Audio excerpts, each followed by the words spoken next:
Hi friends, good evening. అందరూ ఎలా ఉన్నారు? నేనైతే చాలా బాగున్నాను ఫ్రెండ్స్. ఈరోజు నేను సగ్గు బియ్యంతో పాయసం చేశాను ఫ్రెండ్స్.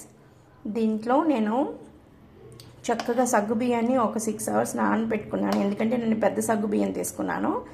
అది నానబెట్టాక 6 hours తర్వాత బాయిల్ చేసుకున్నాను. బెల్లాన్ని కడగదీసి బెల్లంలో ఉన్న చెత్తని రిమూవ్ చేసేసి సగ్గుబియ్యం పోసి బాగా ఫస్ట్ ఉడకపెట్టుకున్నాను.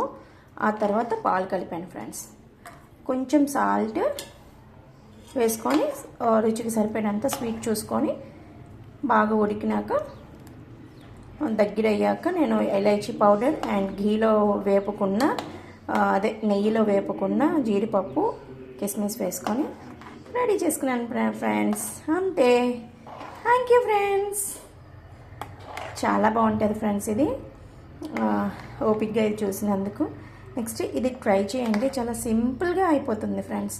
ఎప్పుడైనా డెజర్ట్స్ కానీ స్వీట్స్ కానీ అలాంటివి ఏమైనా తినాలనిపిస్తున్నప్పుడు ఇలా సింపుల్గా చేసుకోవచ్చు ఫ్రెండ్స్.